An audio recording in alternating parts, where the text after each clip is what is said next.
Tungkol po sa pananampalataya, ang pinagtutuunan natin ng pansin sa umagang ito. At ang kapitulo na ating tinututukan ay ang pang-11 kapitulo ng Aklat ng Hebreo. At itong mga talatang pinagbubulay-bulayan natin, hindi lang po ito mahalaga para sa mga Hebreo o para sa mga Hudyo, pero para sa ating mga mananampalataya, mahalaga din po itong mga bagay ito. Ngayon, marami po tayong pwedeng sabihin tungkol sa pananampalataya. No? Maaari tayo magbigay ng iba pang definition o pagpapaliwanag ng pananampalataya. Halimbawa, sa John 3:16, pinag-uusapan ng pananampalataya doon. Sabi doon, "For God so loved the world, that He gave His only begotten Son, that whoever believes in Him should not perish, but have everlasting life." Yung pananampalataya po doon ay pagtiwala kay Jesus para sa kaligtasan. At sa simula pa lang ng mensaheng ito, nais ko po kayong tanungin, meron po ba kayong pananampalataya na kung saan pinagkatiwala nyo ang inyong kaluluwa kay Jesus para sa kaligtasan at para makaiwas sa kapahamakan? Kasi po, ang mga tao pinanganak na may bahid ng kasalanan sa puso. Hindi po tayo pinapanganak ng mga anghel. At kailangan pong isagawa natin ang tungkulin natin na manampalataya kay Kristo upang hindi tayo mapahamak sa impyerno ng apoy, bagkus matanggap natin ang buhay na walang hanggan na ipinapangako. Sana po, yung pananampalatayang ganon ay nasa atin sa umagang ito, at kung wala pa, sana po hindi magtagal ang araw na ito na makita yung pananampalatayang ganon sa ating mga puso. Ngunit kung mapapansin nyo, sa Hebrews 11, verse 1, karagdagang aspeto po ito ng pinaka-basic na faith na tinatawag natin, karagdagang aspeto. Ito pong dalawang bagay na tinalakay natin sa Sunday School, ito po ang common denominator o ito po ang katangian na paulit-ulit nakikita dun sa mga taong babanggitin sa Hebrews chapter 11. No? Nakita sa lahat ng nabanggit dito. Yung pananampalataya na may katiyakan sa mga bagay na inaasahan, natin kalimutan ang pananampalataya, katiyakan sa mga bagay na inaasahan, mga pangako ng Diyos, at kasiguraduhan, paninindigan, pagiging kumbinsido sa mga bagay na hindi nyo nakikita at hindi ko nakikita. Yan ang natutunan natin kanina. Ngayon, tingnan po natin ang mga prinsipyong ito na ilalarawan at bibigyan ng buhay sa mga halimbawa ng pananampalataya. So, 3, 4, 5, 6 po ang talakayin natin. Pero bago yun, tayo po yung humingi ng tulong sa Panginoon sa ating pag-aaral. Manalangin po tayo. Lord, layuin niyo kami sa paglipad ng aming isip at puso. Layuin niyo kami sa kaantukan. Tulungan niyo kami tagumpayan ang kahinaan ng aming laman. Alam namin na ang natural sa aming puso hindi makinig sa inyong salita, hindi mahalin ito. Pero dahil sa inyong biyaya na kumikilos sa aming buhay, binago niyo ang pananaw namin, binago niyo mga hilig namin, kaya hinihiling namin na sa umagang ito, bigyan niyo kami ng uhaw, ng atensyon, ng paghangad, na matutunan namin ng inyong salita upang gabayan kami sa landas ng buhay at hindi kami mapahamak sa impyerno ng apoy. Samahan niyo kami sa oras na ito. Ito'y aming dalangin sa pangalan ni Jesus. Amen. Okay. Talata 3 po. Basahin natin. Nakalagay dyan, sa pananampalataya ay nauunawaan natin na ang mga sanlibutan ay nilikha sa pamamagitan ng salita ng Diyos, anupat ang mga bagay na nakikita ay nagmula sa mga bagay na hindi nakikita. Pag sinabi pong ang mga sanlibutan, tinutukoy ang heavens at earth, ang langit at ang lupa. Yung mga bagay na nakikita natin sa ating paligid. Yung kalikasan, sinasabi po rito, ito'y nilikha ng Diyos. Yung magandang tanawin na pinuntahan nyo sa probinsya, yung nakita nyo nung umakyat kayo ng bundok, napakagandang eksena. Nandun kayo sa buhangin, may magandang dagat sa harapan ninyo.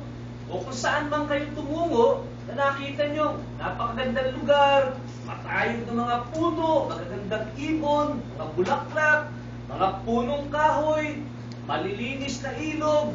Sinasabi po rito sa talata 3 na ito po'y nilikha ng Diyos. Hindi po yan ang paniniwala ng marami. Hindi po yan ang tinuturo ng siyensya. Ang ginagawa po ng siyensya, inoobserbahan nila ang paligid at sa pamamagitan ng nakikita nila, umaatras sila at sa pamamagitan ng kanilang mga teorya, gumagawa sila ng konklusyon kung saan nagsimula ang langit at lupa. Halimbawa po, tinitingnan ng mga astronomer ang kalangitan. Napansin nila, lumalaki ang daigdig o universe. Expanding ang universe. Meron silang mga pointe na ginagawa. Kita nila, ba't nung dito? Ngayon, nandito na, parang sumasabog ang daigdig. Sabi nila, siguro, kung sumasabog ang daigdig, lumalaki, lumalawak, nagsimula yan sa maliit. Nagsimula sa maliit. Kaya tinuturo ng science, yung tinatawag natin na Big Bang Theory. Big Bang Theory. Sa pamamagitan ng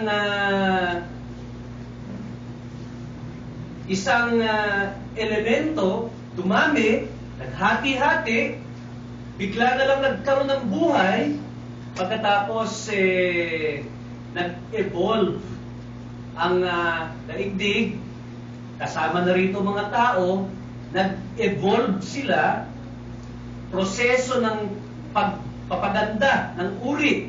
Galing sila dati sa mga hayop, ngayon, naging tao sila. So tumitingin sila sa ngayon, pinapaatras nila, gumagawa sila ng konklusyon base sa kanilang nakikita. Pero hindi po yan ang sinasabi ng salita ng Diyos.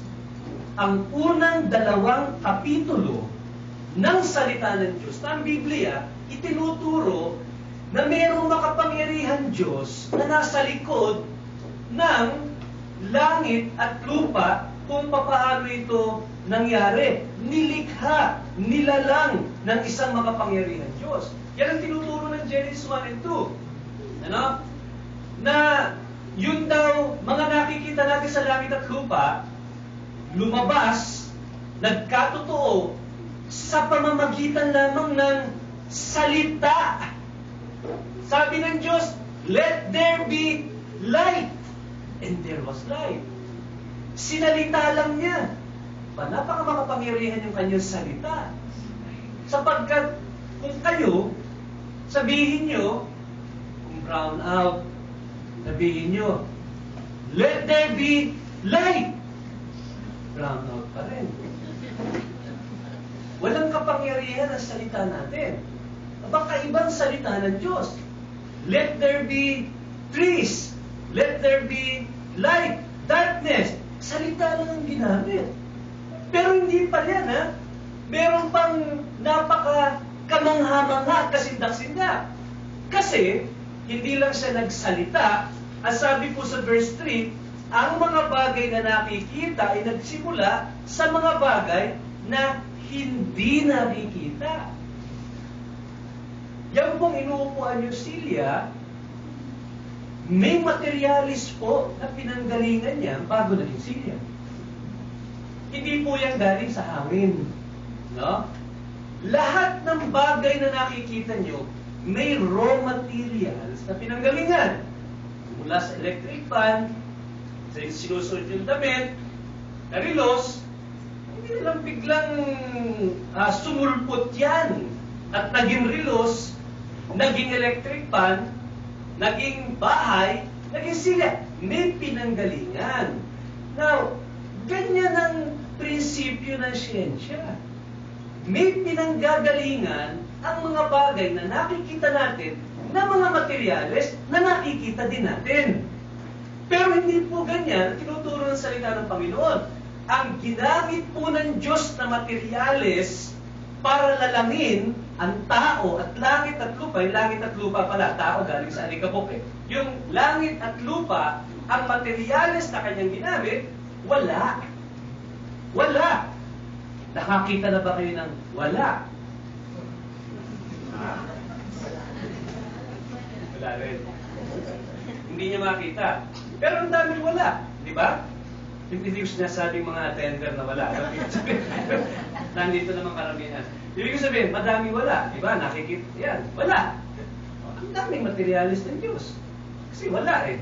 Wala ang materialis ginamit Diyos. Dami. Ang dami. Bago dilikaan sa likod, ang dami niya materialis. Wala. Sabi ng siyensya, at sira ulo niyo, no? Meron kayong nilika, tapos galing sa wala. Tapos salita lang ang ginamit.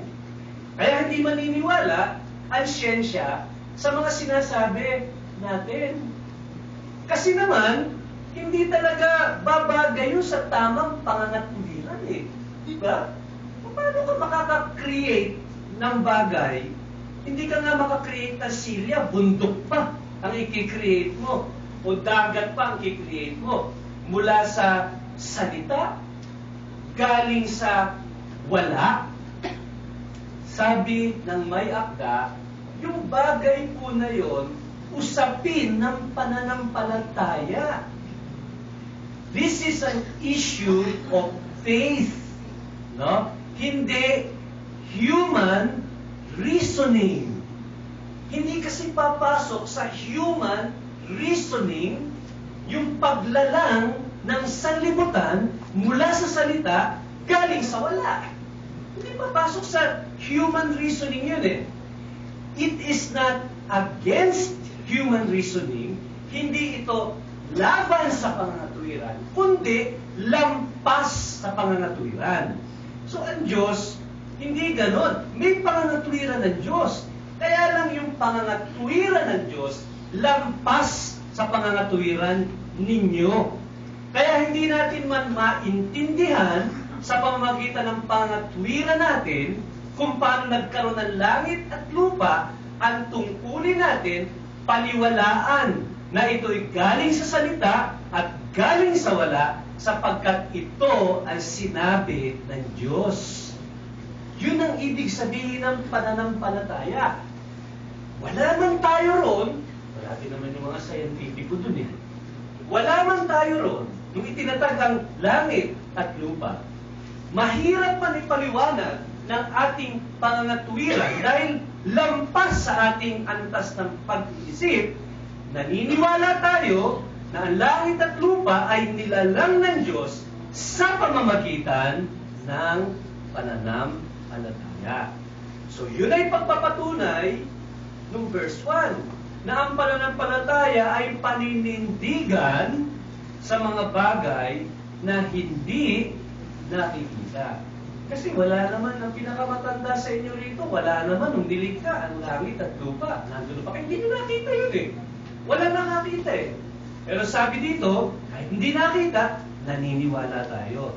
Yun ang pananampalataya. Kaya mga kapatid dito, pananampalataya, may paninindigan ng Kristiyano pagdating sa tinatawag na cosmology o origin of the heavens and the earth. May paninindigan tayo doon. We believe God created the world. Yan ang paninindigan ng pananampalataya. At mga estudyante dito, hindi yan ang tinuturo sa school ninyo. May paninindigan ang pananampalataya. May paninindigan dapat kayo na ang Diyos ang lumikha. Na hindi tayo galing sa mga unggoy. No? Na itong mundo na to, hindi na lang basta nangyari. Kundi may lumikha ng lahat ng bagay. So, ang faith natin, na i-apply natin kahit sa eskwelahan, sa mga tinuturo ng mga guro sa eskwelahan, sa pinapaniwalaan ng mga kaklase natin, sa mga kausap natin sa opisina na mahilig sa science. Hindi naman necessarily kontra sa science ang pananampalataya, no? Pero may mga bagay na lampas na sa paliwanag ng siyensya na hahawakan natin ng may pagtitiwala sa salita ng Diyos. Alam niyo, may mga nagsasabi po ng Genesis 1:11, pambalot lang. Ano? Pambalot lang ng katotohanan ng Biblia. Introductory material lang yan na tinatawag nila myth o kwento lang na hindi naman talagang totoo. Hindi po tayo naniniwala doon. Hindi tayo naniniwala na ang Biblia nagsisimula sa Genesis 12 na sabi nila. Hindi. Naniniwala tayo, Genesis 1 totoo, Genesis 2 totoo, hanggang 10, hanggang sa uli ng Revelation. Totoo, pagkat ito'y salita ng Diyos. Kaya kung meron kayong ma-encounter sa Biblia, hindi maipaliwanag ng siyensya, o hindi maipaliwanag ng inyong pangangatwiran, kapitan natin ang may pananampalataya sapagkat yun ay sinabi ng Diyos. Tanggapin natin kung anong sinabi ng Diyos. Kontra man sa ating paniniwala natin, yun ang sinabi ng Diyos eh. Yan ang ibig sabihin ng pananampalataya. Okay? Yan ang verse 3. Punta tayo kay Abel. Tao na ngayon. No? Verse 4. Sa pananampalataya, si Abel nag-alay sa Diyos ng higit na dakilang handog kaysa kay Cain. Sa pamamagitan nito, siya'y pinuri bilang matuwid, at ang Diyos ang nagpapatotoo sa pamamagitan ng pagtanggap sa kanyang mga kaloob. Patay na siya, gayon may nagsasalita pa sa pamamagitan ng kanyang pananampalataya. May tatlong bagay po dito na binanggit tungkol kay Abel. Unang binanggit, mas dakila daw yung kanyang handog kaysa kay Cain. Sa Ingles, Abel offered a better sacrifice than Cain. Now, pag sinabi pong better, ibig sabihin, good yung isa. Di ba? Good dito, ito, better. Pero dito po, sa puntong ito, sa kontekstong ito at sa kwento sa Genesis chapter 4, yung good dito ni Cain, hindi good enough yun. Good nga yun. Pero hindi good enough. Sa makatuwid, as sinasabi dito nung may akda, yung kay Cain, pagaman, maganda naman. Kaya lang yung kay Abel, ang katanggap-tanggap na handog o sakripisyo. Kwento ko lang po para maunawaan natin. No? Si Abel po, tsaka si Cain, yan ang unang-unang mga anak ni Adam tsaka ni Eva. No? Si Abel, nauna yata si Cain. Sumunod si Abel. Mga anak ni Adam at Eva yan. Si Cain, ano siya eh? Magsasaka. Nagtatanim ng halaman. Umaani ng bunga, ng lupa. Si Abel naman, tagapangalaga ng hayop. Mga tupa, mga kambing. Ganon ang linya nila eh. Ngayon, naghahandog si Cain sa Diyos ng bunga ng lupa. No? Nagpapasalamat siya na pinagpala ng Diyos ang lupa. Masama ba yun? Hindi naman necessarily masama yun. Kasi bunga ng ano yun. Mabuti nga, nag-alay ka eh. Diba? Bunga ng pinaghirapan mo yun, inalay mo, hinandog mo sa Diyos. Si Abel, ang ihinandog niya, mga hayop. No? Na kaya kinatay yung hayop, inialay niya sa altar, ginawa niyang handog. Sinabi po sa atin sa aklat ng Genesis, yung handog ni Abel, tinanggap ng Diyos. Ngunit yung handog ni Cain, hindi tinanggap ng Diyos. Bakit po hindi tinanggap ng Diyos kay Cain? Samantalang yun ang pinaghirapan niya, yun ang bunga ng kanyang paghihirap sa lupa.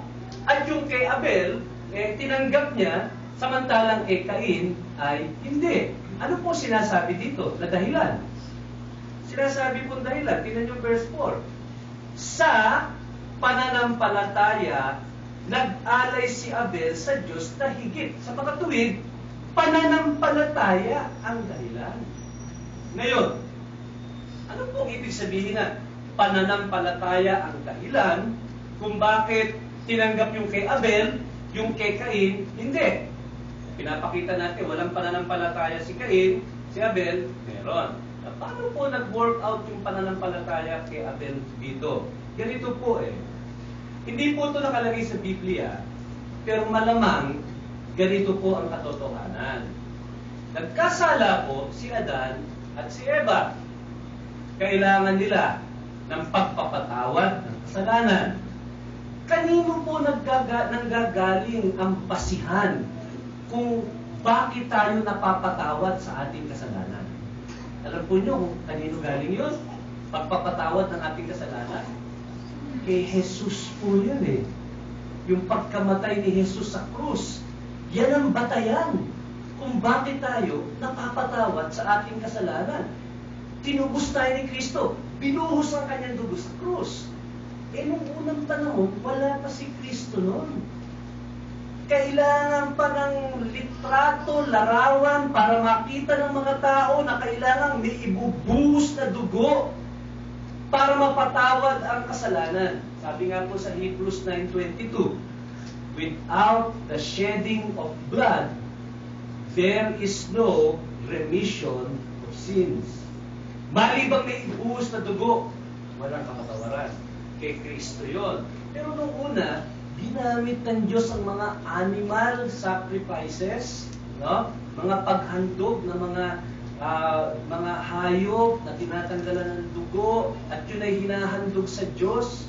Nung una, marahil, sinabi ng Diyos kay Adan at kay Eva, gumawa kayo ng mga handog ng hayop at turo niyo yan sa inyong mga anak. Makasalanan na kayo ngayon. Hindi na kayo katulad nung dati na wala kayong kasalanan. Kailangan nyo ng kapatawaran. Kailangan nyo ng dugo. Kailangan nyo ng dugo. Hayop muna ang gamitin nyo. Tumuturo ito sa mas dakilang dugo. Pero ngayon, hayop ang gamitin ninyo. Yan ang salita ko sa inyo. Paniwalaan nyo ito. Maghandog kayo ng mga hayop para maging katanggap-tanggap kayo, magsumasamba kayo at matakpan ang inyong kasalanan. Kaya nga si Adan tsaka si Eva, anong unang damit nila? Ha? Gown?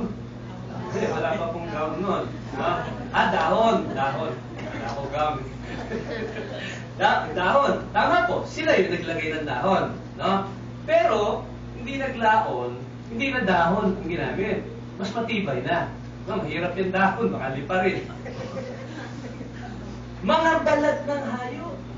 Ang ginamit yan sa si Eva, nasa Genesis yun. Mga balat ng hayop. Balat ng hayop? Paano nagkabalat ng hayop? Pinatay ang mga hayop? Marahil, yung mga balat ng hayop na yun, yun ay galing sa mga hinandog na sakripisyo ni Adan at saka ni Eva para sa kanilang mga kasalanan, para maging katanggap-tanggap sila. At itinuro nila yun sa kanilang mga anak. Kaya si Abel, naniwala siya. Nanampalataya siya sa salita ng Diyos. Nagtinuro ni Adan at ni Eva sa kanilang mga magkakapatid at ang ginawa niya, nag-alay siya ng handog ng hayop para sa kanyang sarili, para sa kanyang kapatawaran, para ang kanyang pagpapasalamat sa Diyos, ay pagsamba sa Diyos maging katanggap-tanggap. Sabi ni Cain, di ako naniniwala dyan. Bakit kailangan gawin ko yan? Sasamba ko sa Diyos sa parang ko. Ako naman maraming bunga dyan. Ito mga bunga ng lupa, ito mga gulay, ito mga bunga ng punong kahoy. Yan ang iaalay ko sa Diyos. Sa tingin ko naman, tatanggapin ng Diyos yan Dahil hindi naman bulok ang inaalay ko. Galing naman sa puso ko yan. Hindi yun mula sa pananampalataya. Mula sa kanyang sariling kalooban yun. Hindi nalugod ang Diyos. Hindi tinanggap ng Diyos ang handog ni Cain. Basahin po natin sa 4.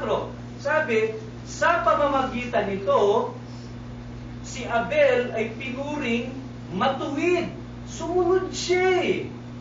At ang Diyos ang nagpatotoo sa pamamagitan ng pagtanggap ng kanyang kaloob. Yun po ang pangalawa. Tinanggap yung mga kaloob ni Abel. Paano tinanggap? Hindi po natin alam kung paano tinanggap. Yung handog ni Abraham, tinanggap ng Diyos, tinupok ng apoy mula sa langit. Maaaring ganun din ang nangyari ng mga sa handog ni Abel. Baka tinupok din ang apoy sa langit bilang tanda na yung kanyang handog ay tinatanggap ng Diyos. Hindi nangyari yung kay Cain. Nainggit si Cain sa kapatid niya si Abel. Si Abel pinagpala ng Diyos. Tinawag siyang matuwid sapagkat kahit hindi niya maintindihan lahat. Anong kinalaman nito? Pinatay kong hayop sa pagpapatawad ng kasalanan. Anong kinalaman itong hayop na naging magandang samyo sa ilong ng Diyos? Basta yan ang sinabi. Sundin natin. Sinunod ni Abel. Si Cain, may sariling pag-iisip, hindi siya matuwid. Hindi siya nagpasakop sa utos ng Diyos. Hindi niya pinaniwalaan ang salita ng Diyos. Wala siyang pananampalataya. Wala. Alam niyo po, pwedeng mangyari yan sa pagsamba natin sa Panginoon. Pwedeng sabihin ng mga tao, wala magsasabi sa akin kung paano ko dapat sumamba. May sarili kong paraan. Sincero naman ako sa aking puso. Hayaan niyo akong mag-isip ng paraan kung paano ko sasambahin ng Diyos sa isang katanggap-tanggap na paraan. Abay, malakain po yung gano'n. Hindi natin sinasabi na masamang sumamba at masamang magpasalamat, pero yung paraan ng pagsamba at pagpapasalamat, ang Diyos ang nagdikta at nag-utos. At pananampalataya ang pagpapasakop sa paraan ng Diyos kung paano siya sambahin. Kung i-apply pa natin sa panahon natin ngayon, tayo dapat ay mga Abel na may dinadaan ng paraan patungo sa Diyos upang itong ginagawa natin ay maging katanggap-tanggap. Hindi po sa pamamagitan ng ating sariling kalooban o sariling kabutihan. Marami pong ganyan. Pupunta sa church, salamat Panginoon at di ako katulad ng kapitbahay namin. Sama nun eh. Nasa Engho yun, mga babae. Salamat po. Di ako ganon. At nandito po ako sa church. At sisikapin ko po na every week, parang may utang pa na loob ang Diyos sa kanila. No? Ganito po. Kabutihan nila, tanggapin niyo po ako, Panginoon, sa sarili kong at mga tagumpay, sa sarili kong kabaitan, inaalagaan kong pamilya ko. Ako, yun ang malindaan. Ang daan patungo sa langit ay si Kristo lamang. Hindi na po hayop, katulad ng inalay ni Abel. Yung inalay ni Abel, nakaturo yung kay Kristo. Siya ngayon ang dinadaanan nating handog. Yung dugo ni Kristo na nagtatakip ng ating kasalanan, yung katuwiran ni Kristo na nagtatakip ng ating pagkukulang, kaya lang tayo tinatanggap ng Ama sa ating pagsamba, hindi dahil mahusay tayong kumanta, mabait, dahil lamang kay Kristo. Si Kristo lamang ang dahilan kung bakit magiging katanggap-tanggap ang ating pagsamba sa Diyos. At yun daw ang bunga ng pananampalataya sa ating puso. So, hindi sapat. Hindi sapat ang pagkilala sa kabutihan ng Diyos sa atin at magpasalamat tayo sa Kanya sa pagtitipong ganito. Maganda yun. Pero yun ang ginawa ni Cain eh. Kailangan din magpasakop tayo kay Kristo. Makatagpo tayo ng kapatawaran para sa ating kasalanan sa Kanyang dugo. Isuot natin yung balabal ng Kanyang katuwiran para maging katanggap-tanggap ang ating pagsamba sa Kanya.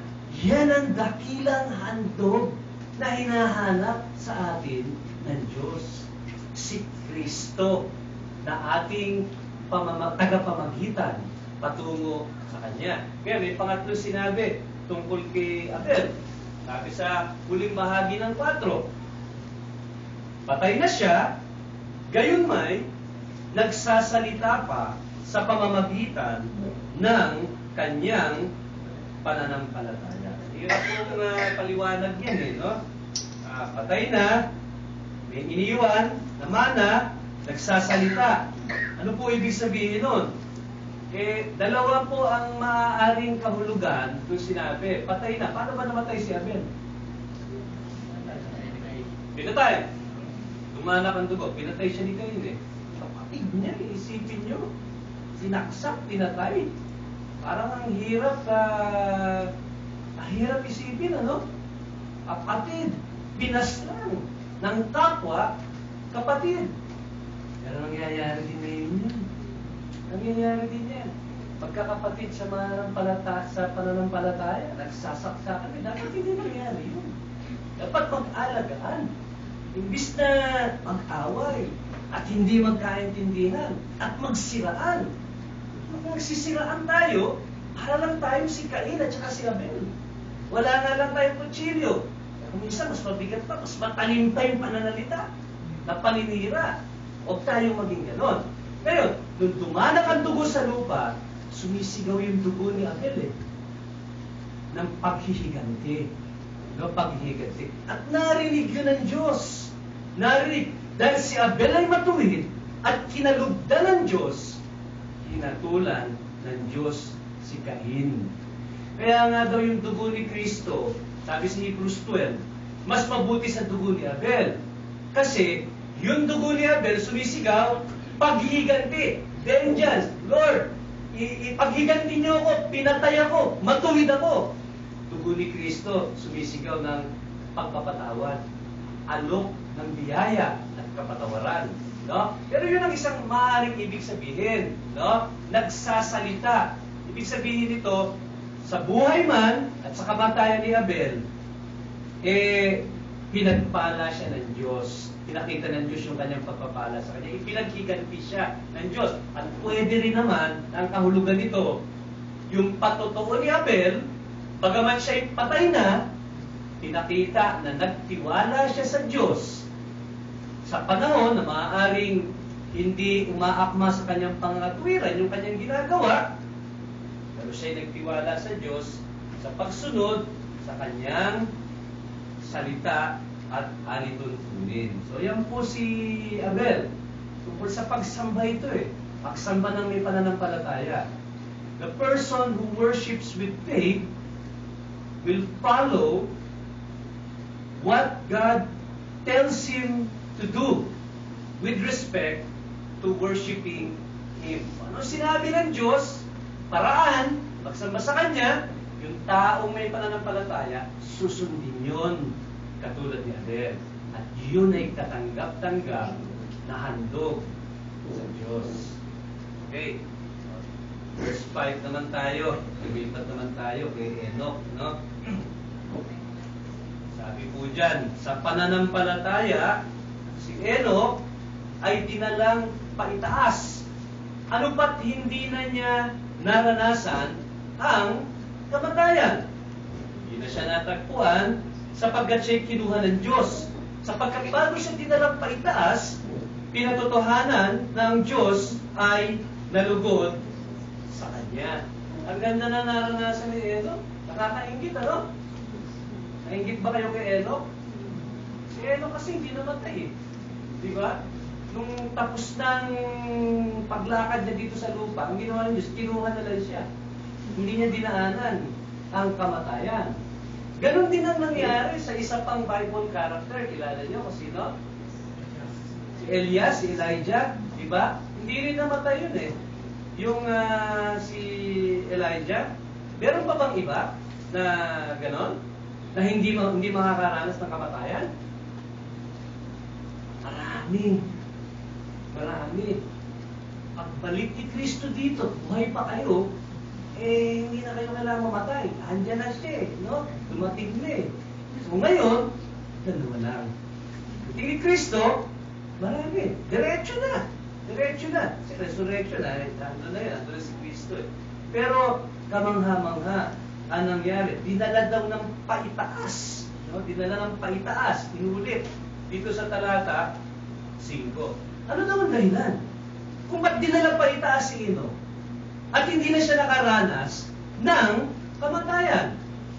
Ano po sabi sa verse 5?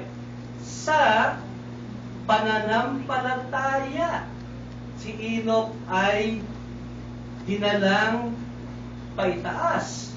Tingnan nyo bandang huli. Sapagkat bago siya dinalang paitaas, pinatotohanan na ang Diyos ay nalugod sa Kanya. Sa mga tuwid, mga kapatid, bagaman ang pagpapala ng langit ay galing sa Diyos, binibigyan diin din dito ang kahalagahan ng buhay ng pananampalataya. Nung pinag-aralan ng Diyos ang buhay ni Enoch, nakita niya, nalugod ang Diyos kasi nakita niya yung buhay na walang patid na pagtitiwala sa Kanya. At ang nangyari, nagpala siya ng Diyos, dinala siya pataas. Ngayon, wala naman pong pangako ng Diyos na tayo dadalhin paitaas. Ang pinakamataas na maaari nating marating na buhay tayo pag sumakay tayo aeroplano, hanggang dun lang. Si Enoch talaga umabot hanggang langit. No? Pero ito pong buhay ni Enoch, pinaliwanag sa Genesis chapter 5. Meron pong binanggit tungkol kay Enoch na hindi natin dapat palampasin. Sampu natin sa Genesis chapter 5.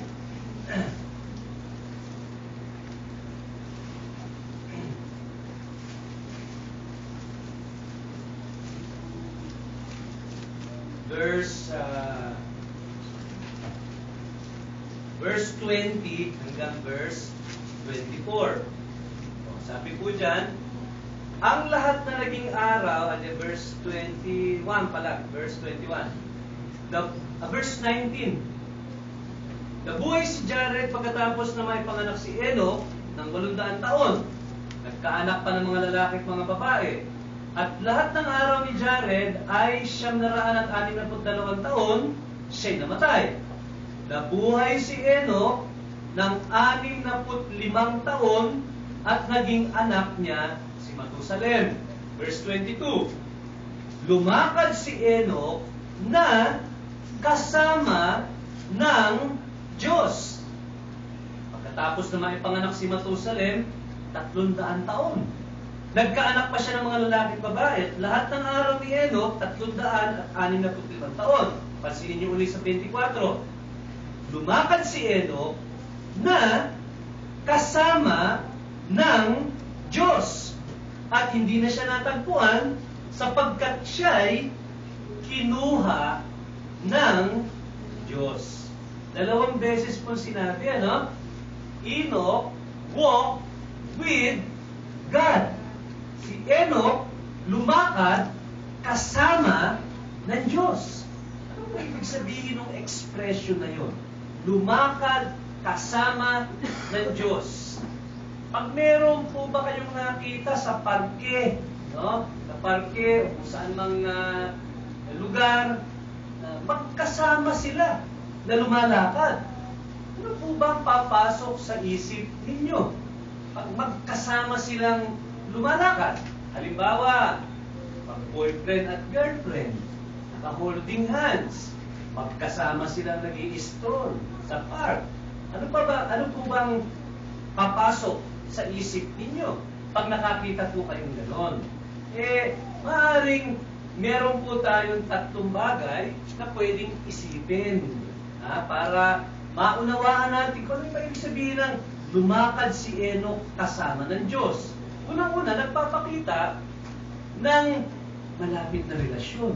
Magkasama sila Hindi lalakad na magkasama, magkaaway. No? Dahil nag-away yung mag-asawa. Minsan, nauna yung lalaki, nasa likod yung babae. Diba? Hindi sila magkadikit na lalakad na magkasabay. Yung lumalakad ng magkadikit, magkasabay, yan ay magkaibigan. Magkaibigan na nasisiyahan sila sa isa't isa. Diba? Magkaibigan na umaasa sila sa isa't isa. Kaya sila laging magkasama.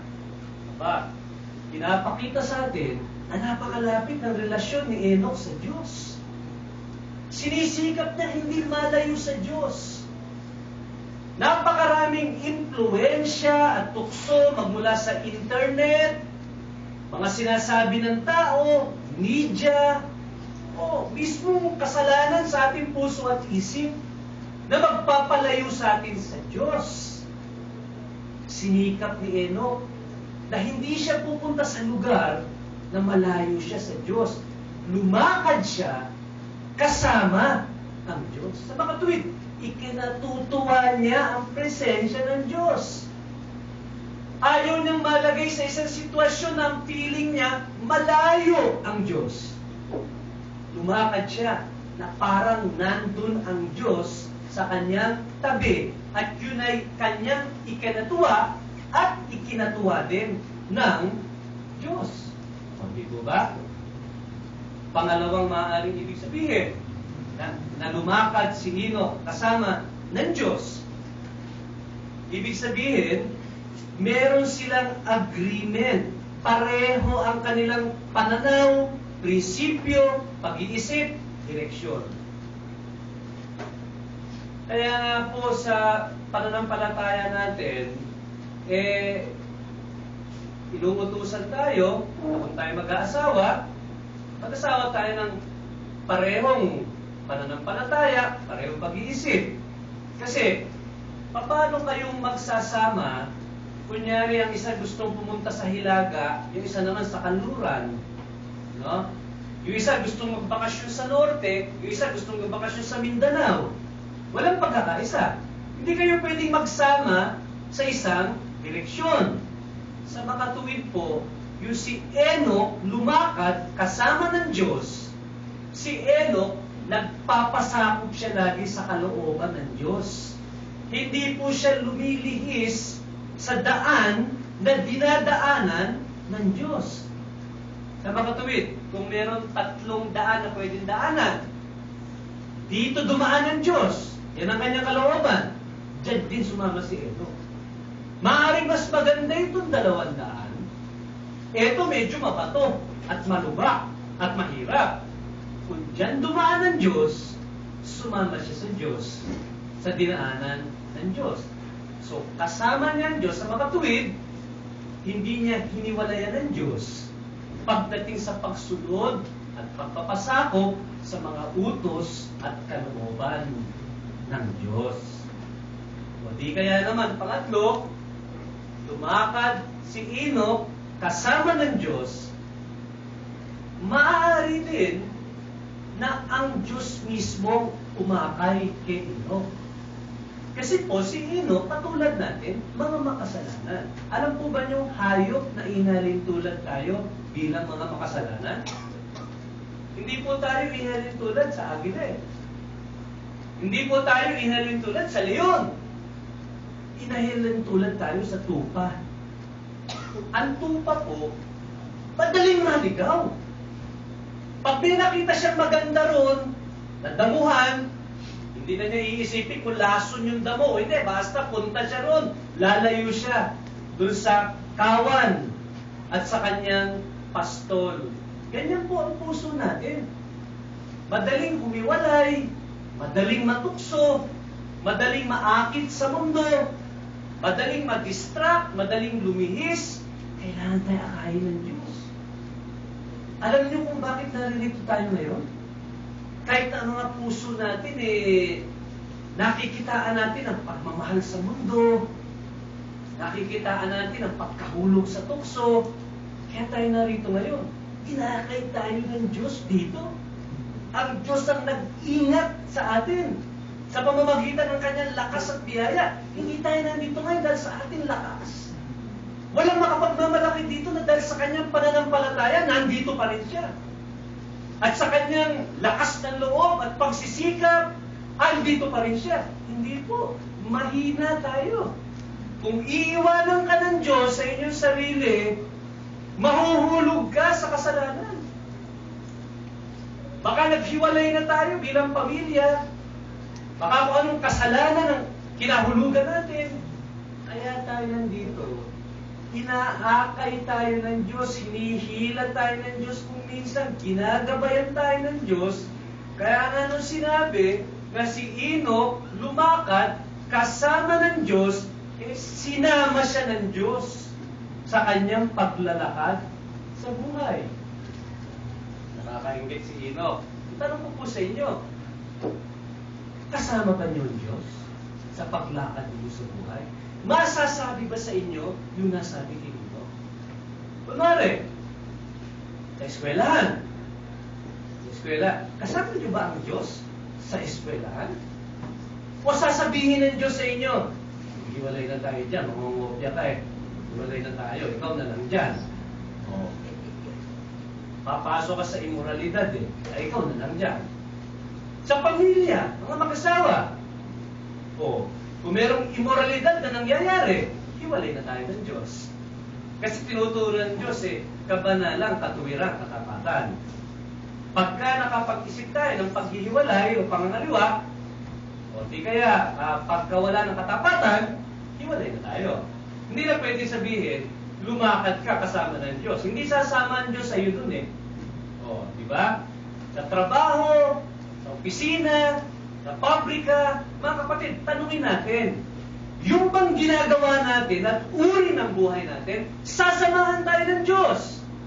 O sasabihin ng Diyos sa atin, diyan ka mag-isa. Hindi yan ang kalooban ko.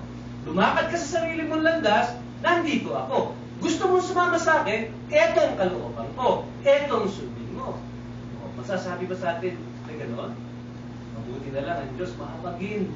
At kung minsan, kahit ayaw nating lumakad at nais natin ang gusto natin, ipinabalik na tayo sa tamang landas, nakasama pa rin natin ang Diyos. Ganun po ang nangyari kay Enoch. At binigyan din na dito, kinalugdan ng Diyos ang pananampalataya ni Enoch. Sa makatuwid, kahit na mahirap, kahit na hindi makita ni Enoch yung kalalabasan ng pagsubok, hindi siya nagkasala. No? Sinikap niyang maging matapat at kinalugdan ang kanyang pananampalataya ng Diyos.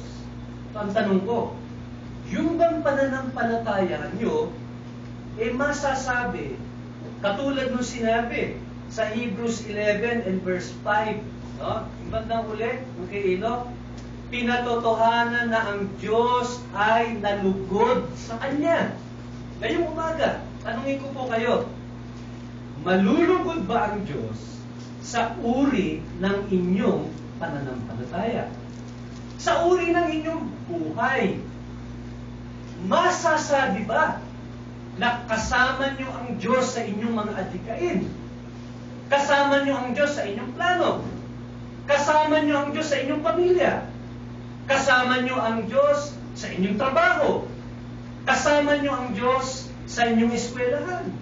Sa inyong relasyon? At sa personal mong buhay? Kasama niyo ang Diyos dahil pareho kayong direksyon, pareho kayong pananaw, pareho kayo ng nilalakarang landas. Kasama mo ba ang Diyos? O pangulit, conclusion. Verse 6. Sabi po, at kung walang pananampalataya, hindi maaaring kalugdan ng Diyos. Hindi sinabi po dyan, kung walang pananampalataya,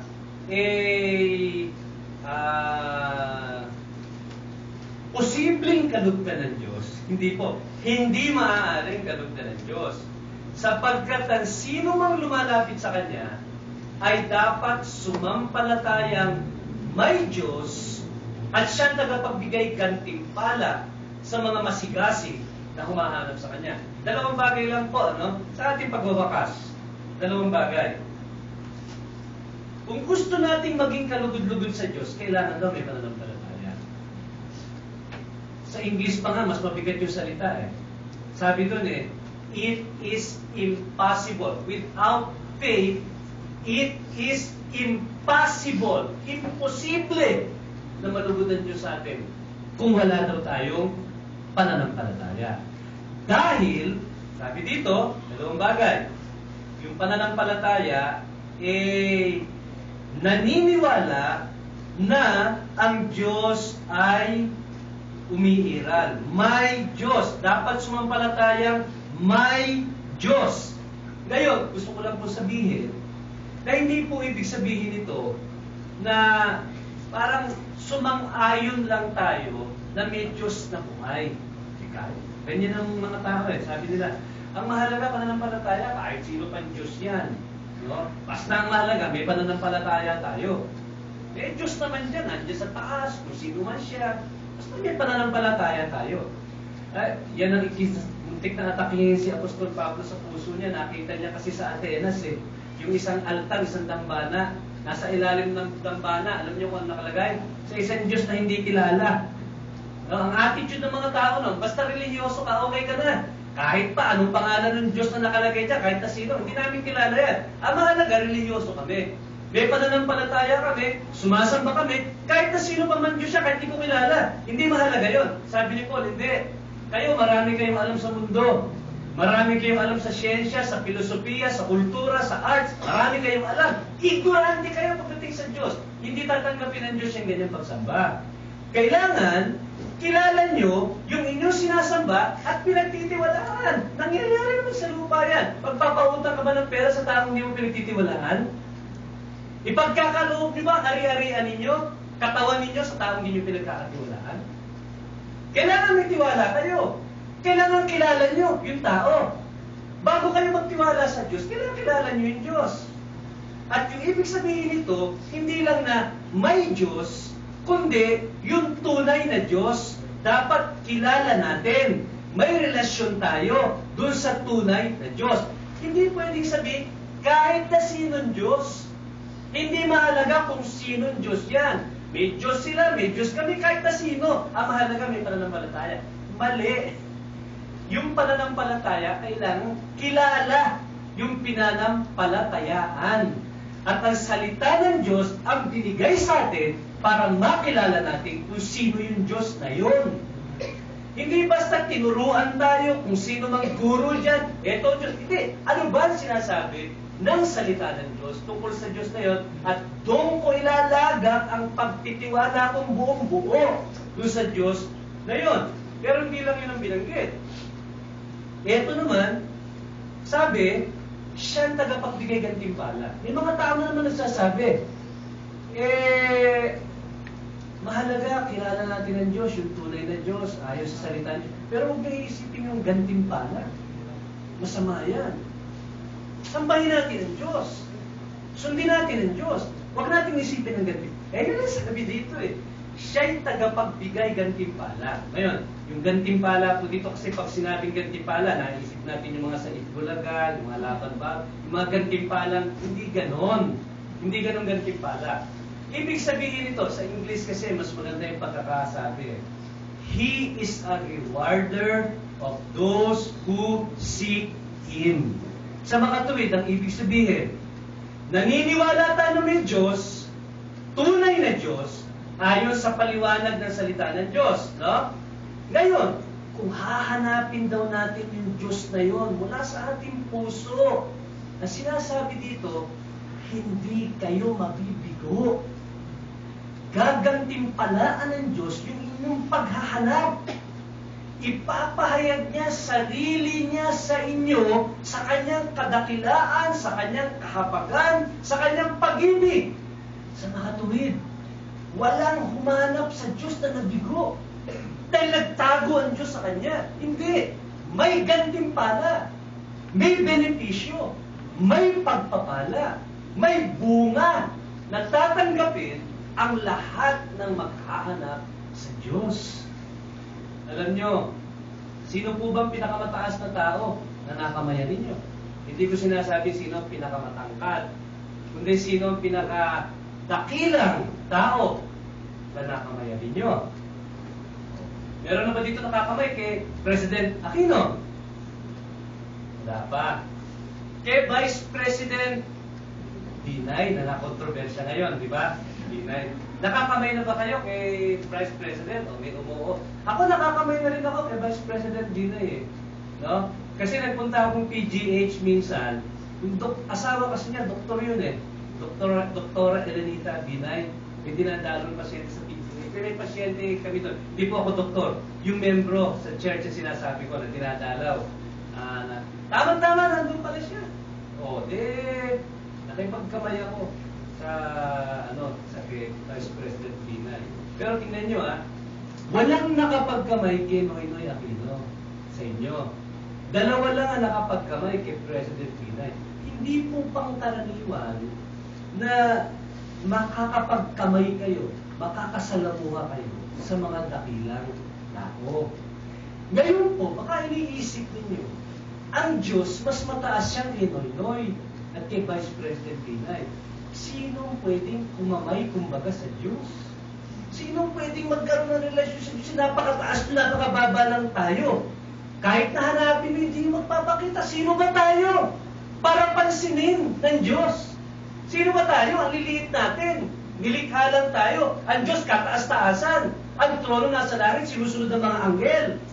Pero sabi ng Diyos, huwag kayong mag-isip ng ganyan. Kahit na ako'y kataas-taasan, napakadakila, lumikha na lahat, kung hahanapin nyo o matatagpuan nyo ko.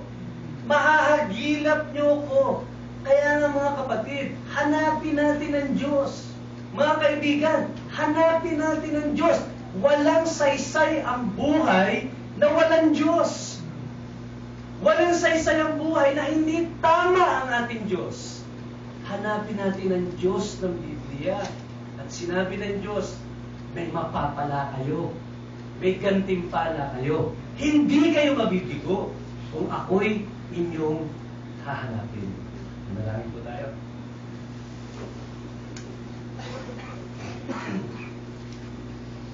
Maraming salamat po, Panginoon, sa mga natutunan namin ngayong umagang ito. At prayer namin na sana hindi namin hayaan ang kaaway na kunin ang mga binhi, nakawin ang mga binhi ng inyong salita na naitanim sa puso at isip namin, kundi ito'y manatili, diligin namin, palaguin namin sa aming puso at magbunga sa aming buhay ng mas higit pang pananampalataya sa meron kami ngayon. Palaguin niyo ang pananampalataya namin sa mga pagpapaalaala na narinig namin ngayong umagang ito, naway kayong maging sentro ng buhay namin, naway lumakad kami kasama niyo, Panginoon, hanggang sa huli. Ito'y aming dalangin sa pangalan ni Jesus.